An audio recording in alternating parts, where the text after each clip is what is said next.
channels is a really a relationship business because you got to build trust with your partners. And my whole life, part of that has been going out and spending time with the partners, in their office, together with customers, at trade shows, and now we can't do that. So we've got to drive much more engagement, just like direct sellers have to drive that engagement. We have to do that with our partners, and we have to help our sales reps drive that engagement.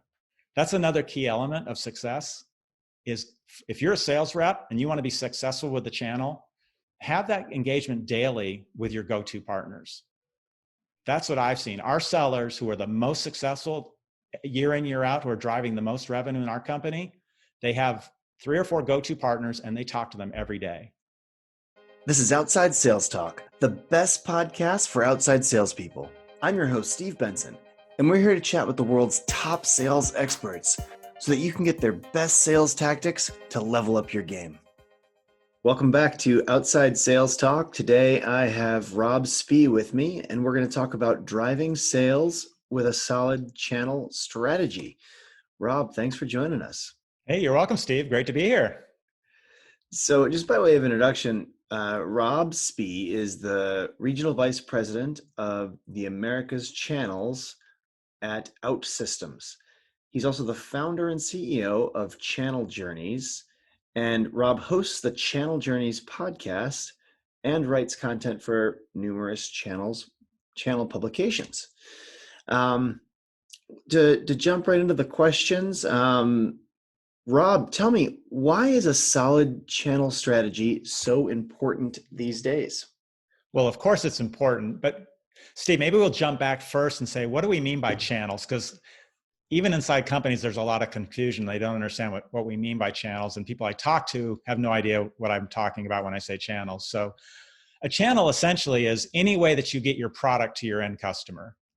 And the typical way that companies start out is they sell direct. They have a direct sales force selling to the customer. That's your direct channel. But when you say channel strategy, most people are referring to that indirect channel. How are you going to get your product indirectly through different channels, different partners, different ways to get it to the end customer? And I've read that 75 to 80% of the world commerce flows indirectly through a channel to get to the end customer. And if you think about it, most of the things we buy in our daily life, we don't buy directly from the manufacturer. We buy it from some channel. It could be the grocery store, a car dealer, Amazon, et cetera. They're just about everything goes through the channel these days. And so you need that to have more reach and scale for whatever product you're selling. In most cases, you want to do that through a channel. Well, that makes, I guess that definition of what a channel is also kind of describes to us why channel strategy is so important these days. If 75, 80% of commerce is running through a channel, that's why it's important. Yeah, exactly. You don't want to miss the boat. Well, and on missing the boat, what are the characteristics that an industry might have where there may be a real opportunity being lost if you don't develop your channel ecosystem? How do you realize, oh, we're leaving money on the table here. We could be doing this, and this channel would work really well, and we'd really do a lot better with it. Yeah, I've spent all of my career in the IT industry, in the IT channel, but I think in most situations, if you have a product that maybe has a complex sale to it, takes some explaining to make a sale, you could benefit from having a sales channel. If you have a product or service that takes some complex delivery for the customer to get the benefit from that product, then you could benefit from a delivery channel of service partners. Even though if you have a very simple product that you can sell directly, you still may benefit from a channel. Many times it's like an online marketplace that you can leverage to reach more customers. And if you think about the whole trend of moving to the cloud in IT, everything's being sold as a service today in the consumption model. That's introducing a whole nother suite of types of partners that you want to leverage. So, boy, it's hard. It's probably easier to say what's a product or service that you wouldn't need a channel for. Of course, I could hardly think of one because just about everything does go through the channel. But you do want to think about, Steve, why you're doing it. Why do you need that channel? Okay, and how do you approach a new channel and how do you tell, oh, this channel would really be a great way for me to go to market, and I wouldn't lose too much margin, and I wouldn't, and it would allow me to move more product. How do you identify a great channel? Yeah. One of the easiest ways is talk to your customers. And there's a great book out there. It's called The Hybrid Sales Channel by Rich Blakeman. And he talks a lot about starting and focusing on the customer. And think about, how does your customer buy, not how you want to sell. So if you think about, how does your customer want to buy, and who is he working with and reaching out to, and they can probably tell you some of the partners or companies that they work with that are part of their ecosystem. Those could be great potential partners for you that you want to think about having in your network. Okay, so talk to your customers and find out where they're buying from. Where do they like to buy from? Yeah. Who's providing consulting services for them, for example? Where do they get their advice? Those types of questions. Okay, You could also take a look at your competitors. sure. See what kind of channels they're using. Mm-hmm. Absolutely. And what are the key elements of a channel strategy? Okay. So one of the first things when you're defining your channel strategy, you want to know, what are the goals? What are you trying to accomplish with your channel? And it might be revenue growth, it might be customer success, it might be market penetration. Typically, you're going to look at, what are your overarching corporate goals, and then your channel goals should align to that. So the first thing you got to do is have the goals in that are part of your channel strategy. And then next, you want to define, what is that go-to-market strategy, which goes back to your other question of, who are the partners that are going to be involved in that? So what partners are you going to leverage as part of that channel strategy? Who are going to be in your partner ecosystem? And then there are other components of a channel strategy. Those are things like, what's going to be your partner enablement plan? How are you going to train those partners to sell and service your product? What's going to be your partner marketing plan? So you're thinking about, how am I going to market to the partners to recruit them in the first place? How am I going to market with them or for them to generate new opportunities? What type of marketing can I expect them to do for me in bringing me new opportunities? Those are all key elements of that channel strategy. And what about channel compensation? What are some different examples of channels, and what should, as you set these channels up, what should you generally assume you're going to be giving up in terms of margin percentages for these different channels? Yeah, it's going to vary a lot depending on the product that you're talking about. And there are several different motions in the channel that you should be familiar with. So one of the very typical channels is the resell channel or distribution channel model. And in that case, you're providing a discount to the reseller or a discount to the distributor who is selling it to the end customer. And it typically goes on their paper.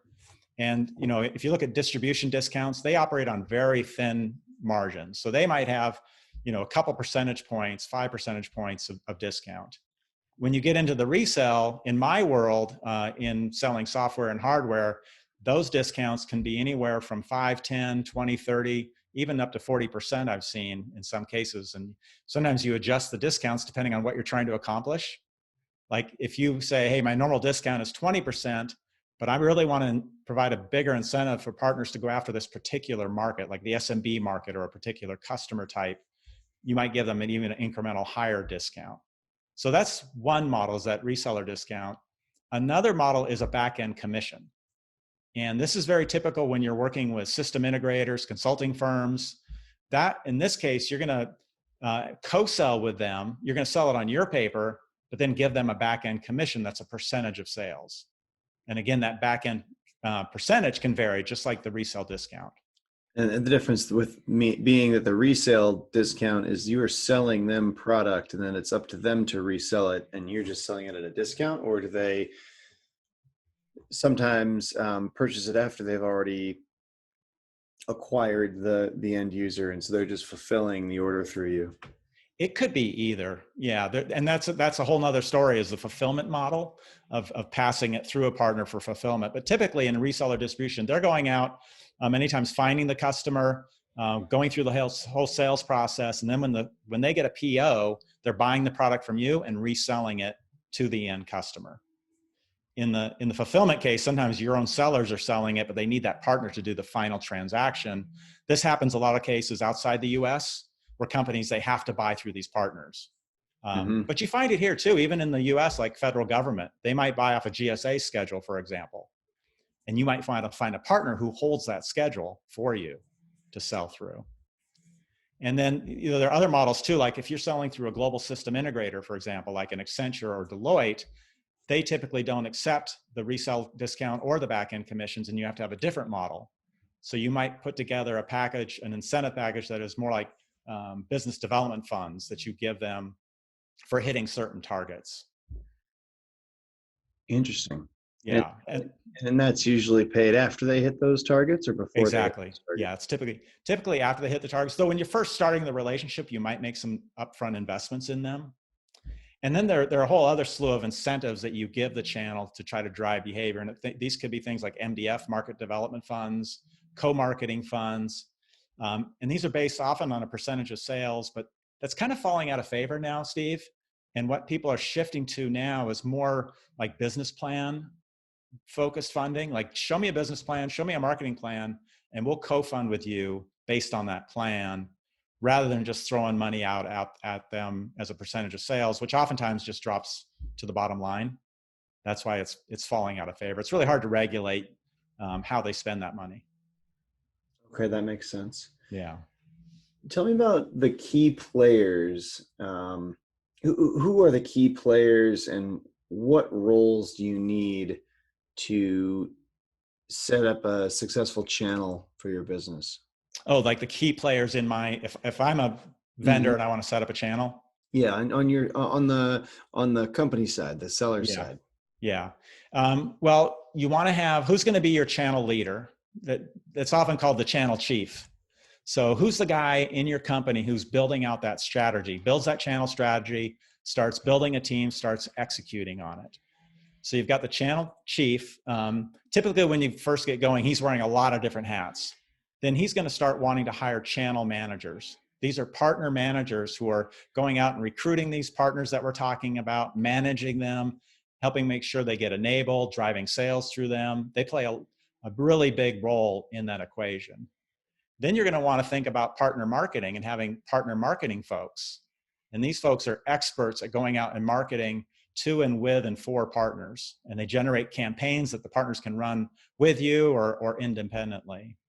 So those are really key roles. And then when you think about, depending on the product or service, you may have a technical role, like a partner technical manager or a partner success manager, who's making sure that that partner is successful in implementing your product with the customer.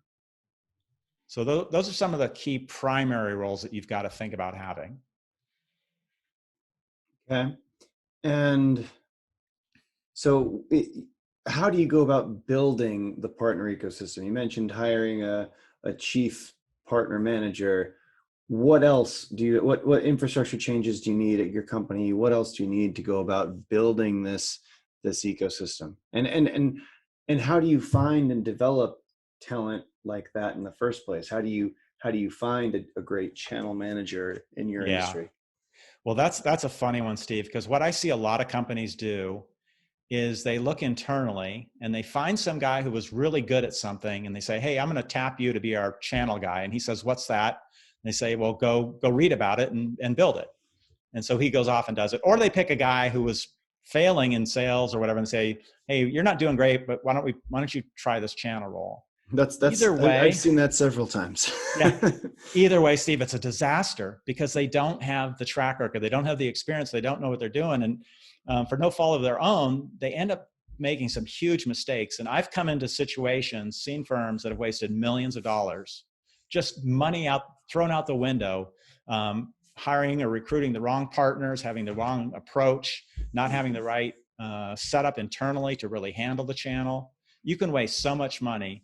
And if you would just invest upfront in the first place, hiring someone with the right track record and experience to do this, or if you can't afford them at that point, pay for a consultant to come in and help you get this set up and get started.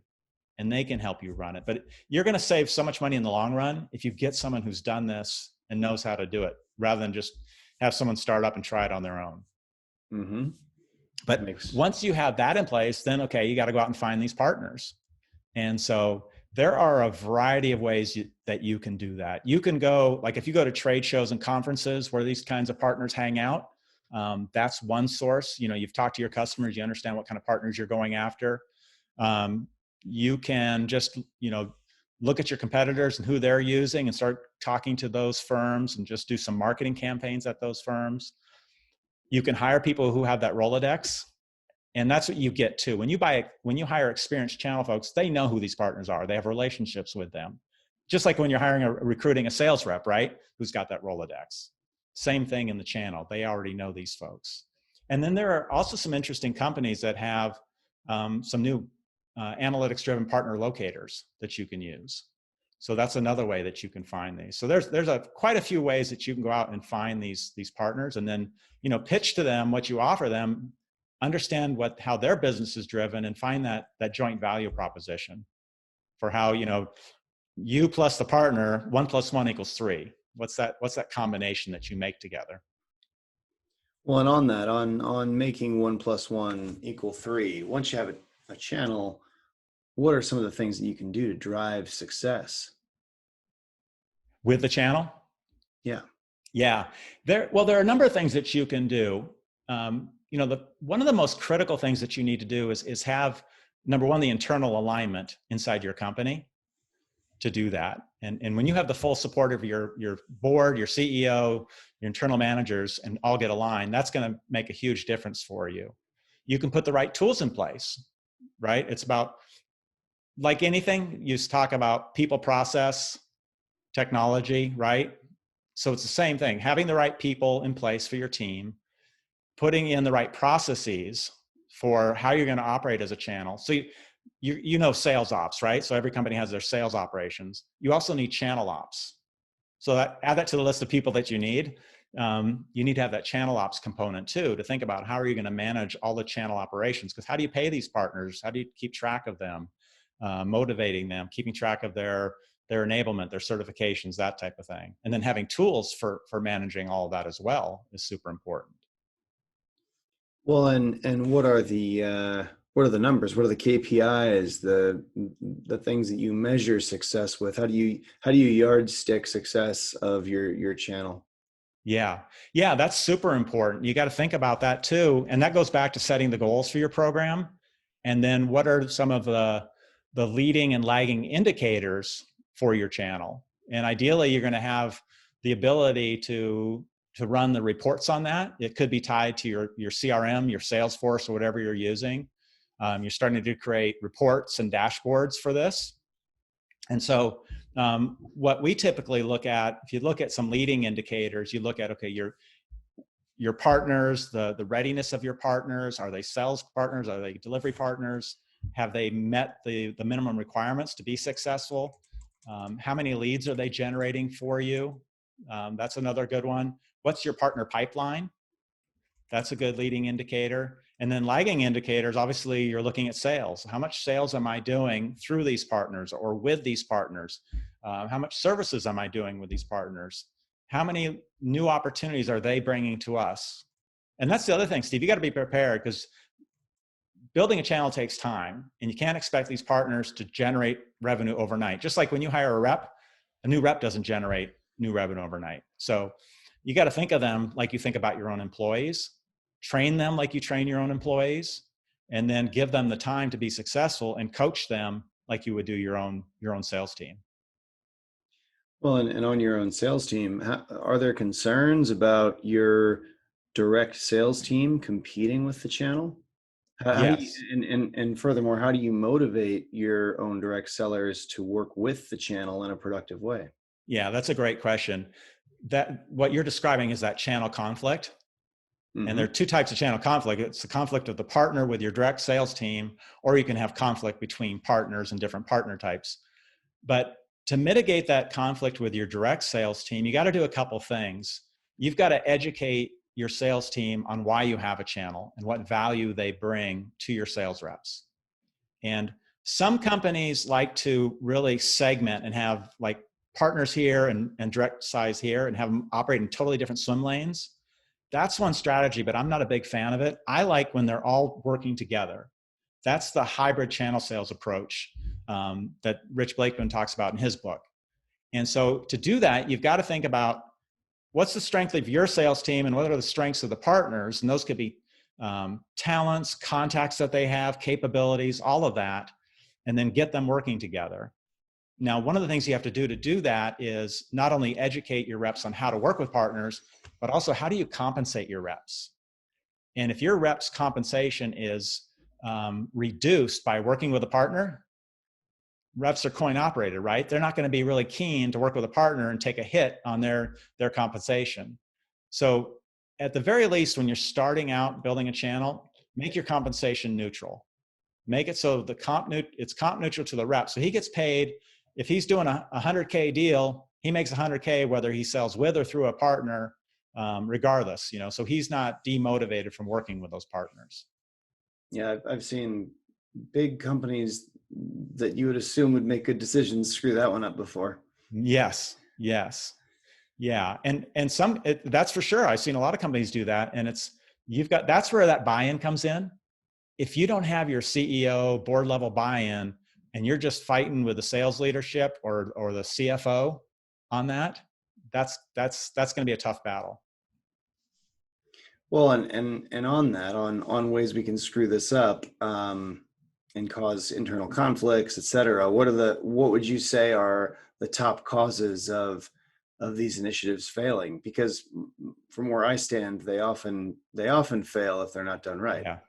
Yeah. I've held, I don't know, 5 or 6 channel chief roles in my career, and I've stepped into fantastic situations, and I've stepped into just, they've done everything wrong. And what really blows up your channel strategy, your success is, one is hiring the wrong people, right? Putting the wrong people in place, that can kill it, because they can just make a lot of mistakes, and you alienate the channel, and they have a long memory, right? Now you got to try to recover from that, or you alienate your teams, and they're not happy. That's one issue. If you don't have that internal buy-in, that executive level buy-in, that can really damage it. Almost worse though is not having like that line manager buy-in, because you've got to get the sales managers to buy into the strategy, and they've got to support it, and they got to want their reps to support it. But you asked, who do you need on a channel team? Really, everybody in the company has to be on the channel team, because everybody in the company has to support that strategy, whether it's legal, finance, marketing, HR. Everybody's got to be on board and understand. So a big role of a channel chief is actually you're an evangelist, and you're constantly selling the channel and the strategy and educating people on the strategy inside your organization. Yeah, that makes total sense. And from a deal term perspective, what are the different ways that these channel deals are usually structured? From a referral to a post-sale commission to resellers and distributors. How could you talk a little bit about the structure of the actual deal? And then you mentioned plussing up your direct sales reps, to plussing up not giving them the net sale value after you pull the cost out for the channel, but to plus them up. What are some other tricks of that deal structure across these different types and strategies of building out your channel? Yeah, there's some tips and tricks and also some cautions. There's one thing about resell. You're offering your partner the product at a discount. So you can say, okay, the list price is 100. I'm going to sell it to you, partner, at 70, and then you can mark it up to get your margin, right? But you can't tell the end customer what the end price is, and you can't tell the reseller what price is. You've got to allow the reseller to set the price. Otherwise, it's price fixing, and you can be fined, and companies have been fined millions of dollars for doing that. So you got to be really careful about that. But you're right. When you set that price to the reseller, let's say you have a standard 20% discount, then you want to have a markup that gets that rep back to 100% for his compensation, the way that he's comped. When you're doing it on a back-end commission, it's a little bit easier, because your seller is selling to the end customer at whatever price they negotiate. So they could sell it at list price. They might do a competitive discount to win the business. Whatever price they end up selling to, you pay your partner a commission, a percentage based on that final price. So the partner gets paid on net, right? So that's a little bit easier to manage in terms of that comp neutral concept with the reseller. Another way to do it is kind of totally off the books from sales, is when you're compensating via marketing funds, for example. And that typically comes out of the marketing team's budget, that MDF or business development funds, those types of things. When would that be beneficial to take a strategy like that? It can be beneficial in a variety of ways. So I mentioned the global system integrators typically are going to want to have that kind of construct. When you're working with either... Why is that? Why is that beneficial for them?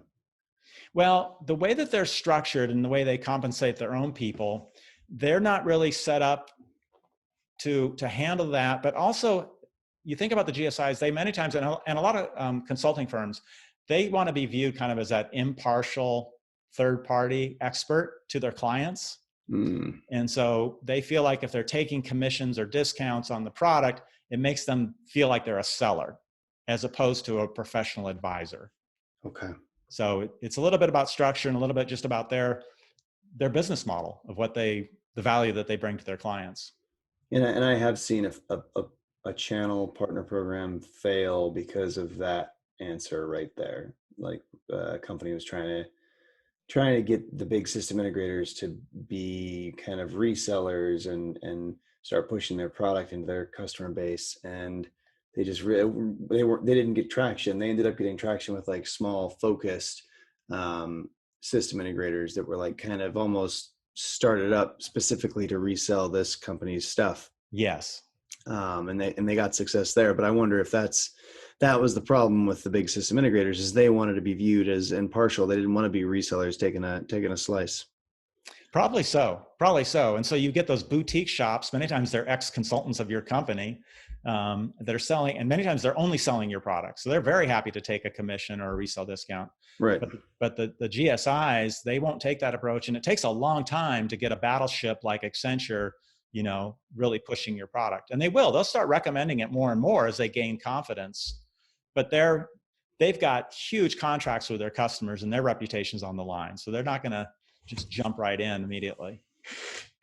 Yeah, that makes a ton of sense. And I've done that before too with them, just with Badger, is like try to create partnerships, and they'll make recommendations, but they don't seem to really want to be a partner, I wouldn't say. Yeah. It's kind of it takes time. They'll get stronger and stronger talking about your product as the relationship strengthens and they gain more confidence in what you're doing.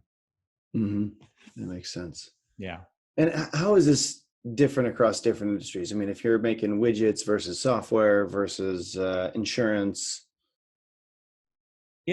I think it does vary. My life's always been in IT, but even in my world, I went to an event, it's called Channel Partners, and it's really geared towards the telecom and communications companies. And their channel is a bit different. They work through what they call agents and master agents, which in my world, you think about resellers and distributors. But the agents and master agents, they're really selling a subscription to that telco service or communication service, and getting oftentimes like that, a recurring revenue, recurring commission on that service that they sold to their customer. So that's a totally different model. Though insurance, you mentioned insurance. Insurance has agents. So I have a buddy who's an insurance agent, and I think his model is a lot closer to that telco agent model, because he sells insurance and then he's getting some recurring revenue as long as you stay a customer. Yeah, and I've run into folks who are agents that have no base. It's just pure commission, and they're, so it's effectively you eat what you kill. Yeah. And then, the new ways, the new channels that are opening up, and a lot of this is moving to this online marketplace. So you think about AWS, Amazon Web Services, there's the AWS marketplace, which is totally different than the Amazon, marketplace where we go buy our clothes and our groceries or whatever. Google has a marketplace. Microsoft Azure has a marketplace. So a lot of people are starting to sell IT services, hardware, software type services, in that consumption model through these marketplaces. And so that has a different structure too. And they sell they tend to sell in just kind of micro pieces. Like you can buy some of the software as a service, you can buy a minute at a time or an hour at a time. And that's a tough adjustment for a company that's used to sell an annual subscription or an annual license, a big sale. Now you got to get to these little tiny chunks. So that's something that everybody's starting to adjust to in the IT world. How would you say COVID has impacted this, in your opinion?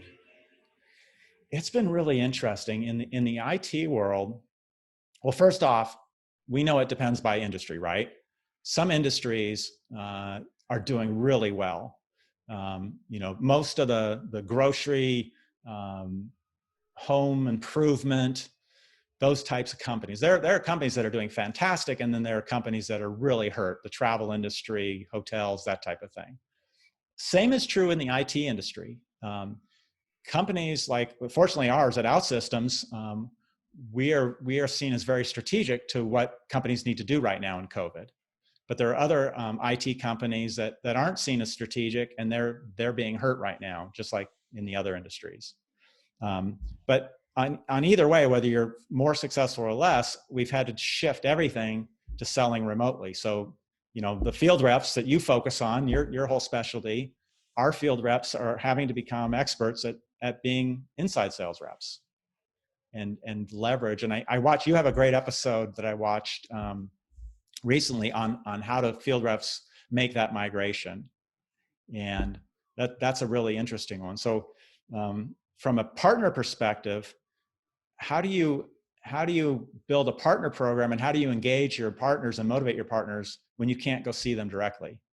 Channels is a really a relationship business, because you got to build trust with your partners. And my whole life, part of that has been going out and spending time with the partners, in their office, together with customers, at trade shows, and now we can't do that. So we've got to drive much more engagement, just like direct sellers have to drive that engagement.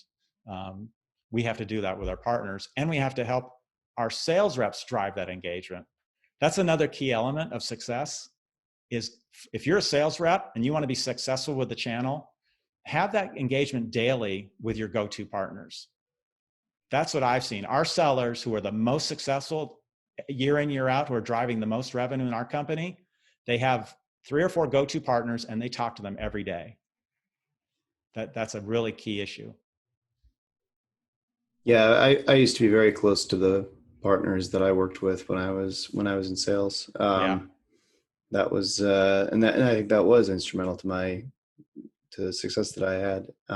They were my friends. We took trips to Vegas together. Like, Yeah. we were very close, and we'd hung out a lot, and it was business and pleasure for sure. And I bet, Steve, you thought of them as your sales team.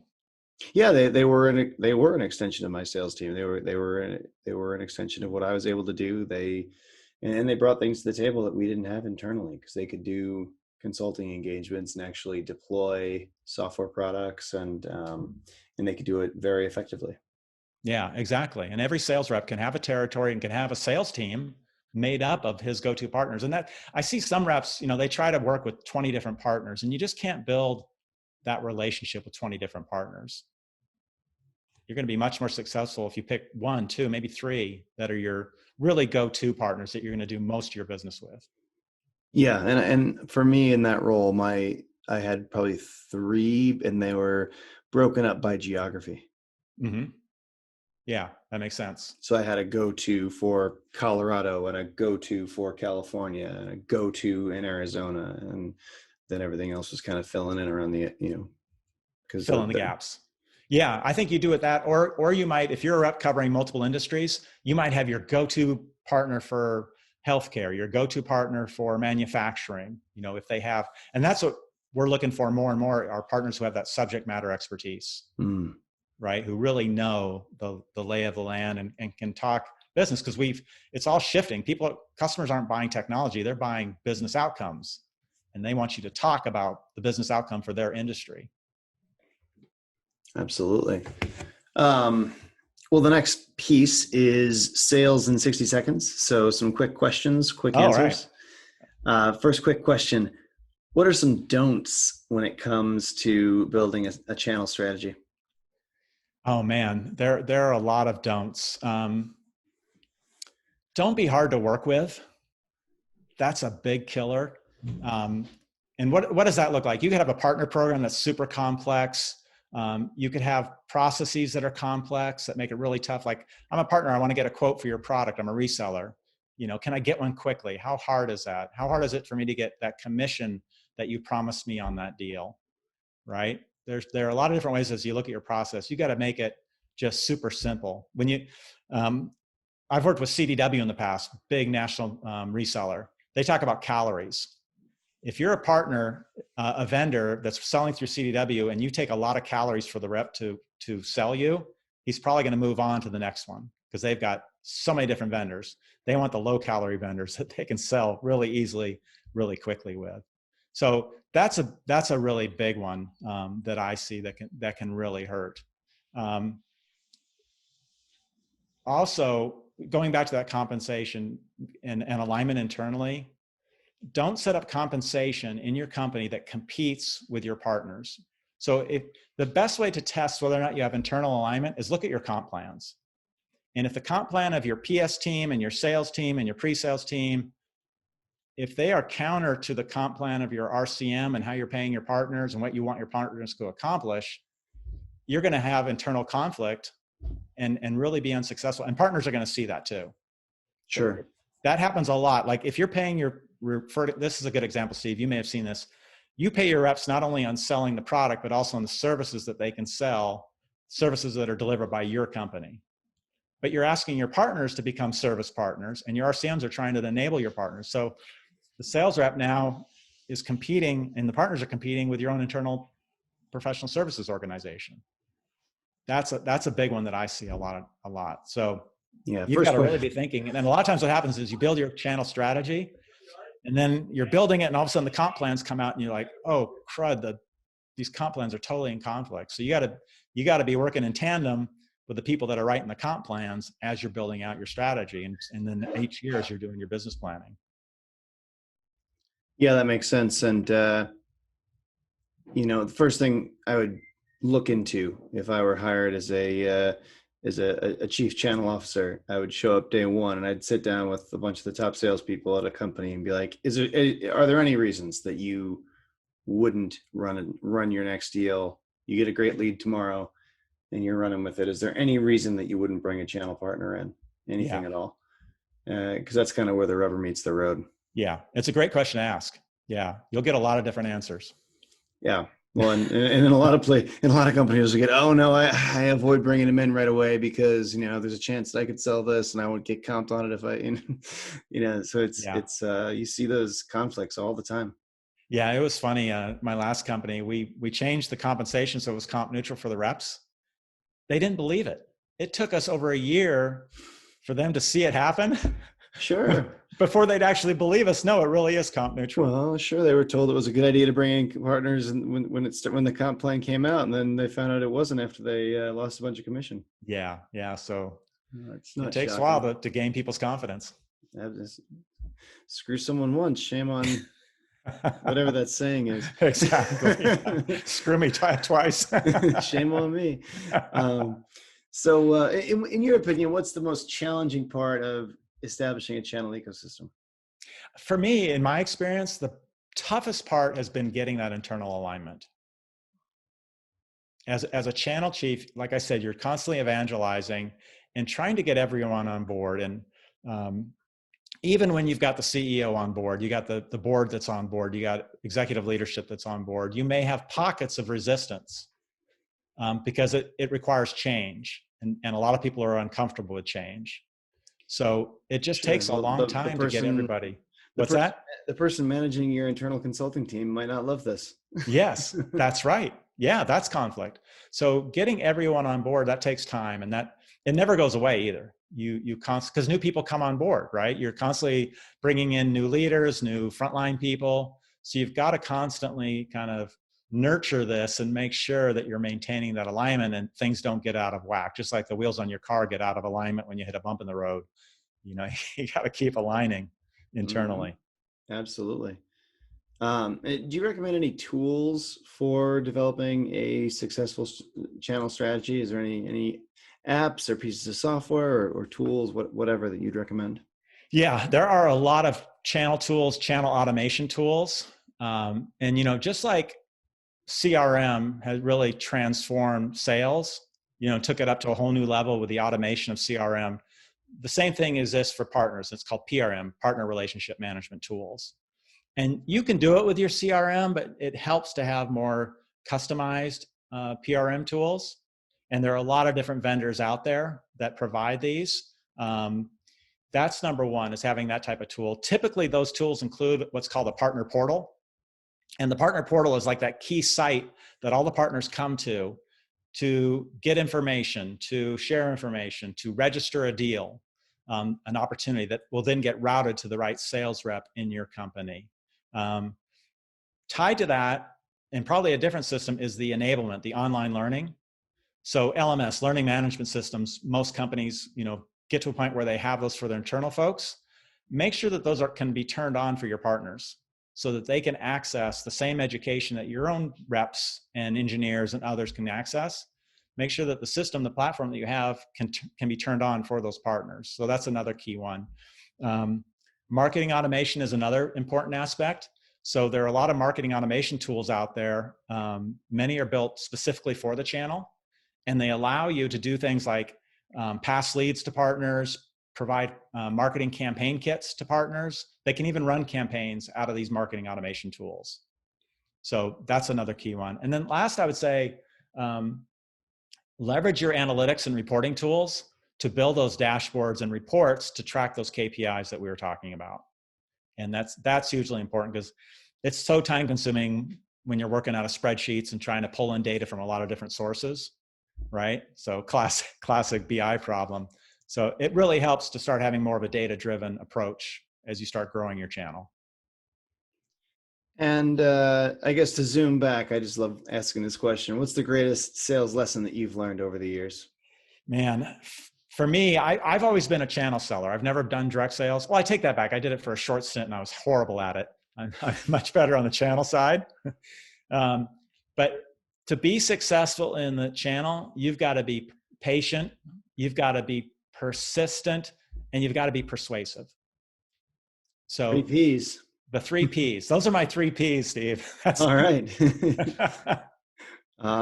So, and what do you think that every salesperson, or specifically channel manager, what should they do daily to become more successful? Whether you're a channel manager or a sales rep, I think the key thing goes back to what we were talking about. Talk to your partners every day. Don't let a day go by where you're not talking to a partner. And the channel managers have to do that because they're kind of the mother hen of their partners. They got to make sure that they're growing and enabling and provide them advice and consulting. They got to help them with challenges that they're facing. And then the rep, like you said, you were talking to your partners constantly. You were spending time with them. You're getting to know them, strategizing on that next customer call and building up that relationship. It's really hard if you're not talking to them. Absolutely. Yeah. Well, as an actionable takeaway, what should the sales leaders listening today do as their very first step towards walking down the path on getting started with developing their channel strategy? Yeah, if you're listening to this and you don't have a channel strategy in your company, you don't have a partner program, start talking it up in your company. Talk to your sales manager, talk to your chief revenue officer, talk to other leaders in the company, talk to your CEO about the channel and ways that you can start leveraging it. That's really key because that's starting working towards that alignment and buy-in to the channel. And then tell them to listen to this podcast so they can hear about the channel and the benefits of the channel.